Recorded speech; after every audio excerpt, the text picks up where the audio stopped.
भाजप अल्पसंख्याकचा प्रदेश सचिव आहे रामशेठ ठाकूर, चव्हाण साहेब, रवींद्र चव्हाण साहेब, रवी पाटील आणि आत्ता जिल्हाध्यक्ष धैर्यशील पाटील यांच्या विशेष शिफारशीने पुन्हा मला तो पद दिला गेला। मी भाजपमध्ये सुनील तटकरे यांना कंटाळून आलो, कारण ते गोड बोलून कसं काय त्रास देतात हे काय मी सांगण्यापेक्षा राष्ट्रवादीवालेच सांगतील, आणि त्यांच्यापेक्षा त्यांच्या मुलाचा त्रास आहे लोकांना, आणि मी ते सहन करायला तयार नाही। आता मी भाजपचा त्याच्यासाठी सचिवपदाचा राजीनामा आता देत आहे। माझ्या प्रदेश अध्यक्षांना मी पाठवून देतोय आता इथून गेल्याच्या नंतर। कारण का की आम्ही भाजपमध्ये आलो की बाबा नवीन काहीतरी मिळेल, पण हे बळजबरी भाजपमध्ये शिरलेली लोक भाजपच्या वरिष्ठ लोकांशी गुलगुल करतात आणि आम्हाला खाली त्रास देतात। हे अमित घागला विचारा, जितेंद्र दिवेकरला विचारा, ते कशाला, राष्ट्रवादीवाल्यांना विचारा, यांचा किती त्रास होतो ते फक्त ते बोलत नाहीत। आणि ह्यांना आम्ही जरासा त्रास दिला का आमच्या वरिष्ठांपासून आमच्यावर दबाव आणतात, आणायचा प्रयत्न करतात, मोठमोठे आमिष दाखवतात। मी त्यांच्यावर जलसंपदाची केस जी दाखल केली होती त्याची कागदपत्र आणायचं काढायचं काम चालू आहे माझं ठाणा ACB कोर्टातून। मध्ये ते एकदा बोलले होते की माझ्यावर FIR सुद्धा दाखल नाही, पण मी पुढच्या वेळी तुम्हाला FIR आहे की नाही, FIR मध्ये नाव आहे की नाही, काय परिस्थिती आहे हे डिटेल कागदपत्रांसकट घेऊन देईन मी। आता मी काय घेऊन आलेलो नाही सोबत, कारण मी आत्ताच संपलेलं नाही, मी ती मोहीम उघडलेली आहे। मी तो पक्ष सोडणार नाही। कमळ हा मला आवडता पक्ष आहे, माझा विश्वास रवींद्र चव्हाणवर आहे, धारप साहेब आमचे नेते आहेत, अमित घाग आमचा सहकारी आहे। मी भाजपचा मतदार म्हणून राहीन, पण मला पद ह्याच्यासाठी नको की पक्ष वाढवायचा आणि ह्यांनी पक्षातल्या लोकांना अडचणीत आणायचं काम करत राहायचं। मी मतदार म्हणून राहील, मी माझा कुटुंब मला मानणार आहे, मी भाजप विरोधात बोलणार नाही। पण मी आज पदाचा राजीनामा देतोय, पण कुठं जायचं कुठल्या पक्षात का नाही ते मी पुढच्या वेळी ठरवीन। कारण मी हा राजीनामा देताना मी कोणाला विचारलेलं नाही, वरिष्ठांना किंवा कानावर पण नाही घातले, मी त्यांच्या कानावर प्रत्यक्ष भेटून सुद्धा घालणार आहे।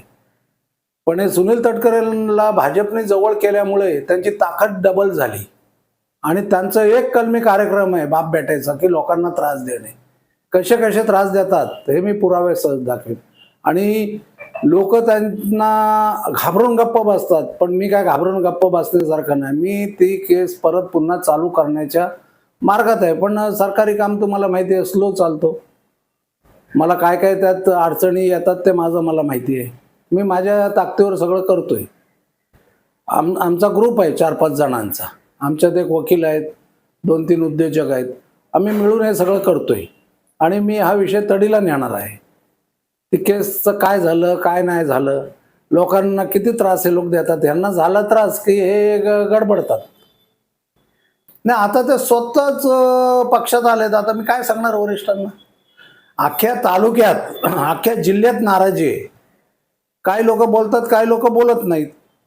जर ते त्यांना भाजपच्या पाठिंबाने जर काय मागे पुढे जर काय पाठिंबा जर दिला कुठल्या पदासाठी, खासदारकी आमदारकीसाठी, तर मला माहिती आहे मी ग्राउंड रूटला काम करणारा कार्यकर्ता आहे, एकही कार्यकर्ता यांच्यासोबत राहणार नाही।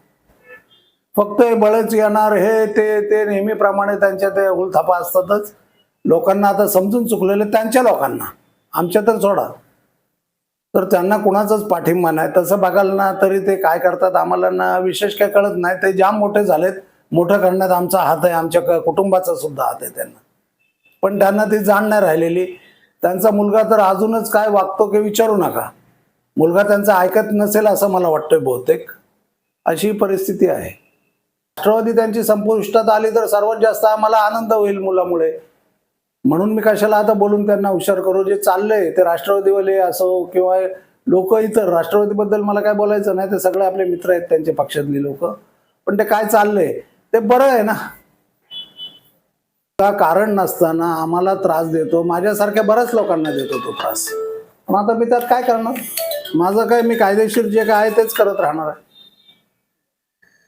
आता कायद्याची लढाई मी सुरुवात केलेली आहे, मी काय त्यात थांबणार नाही.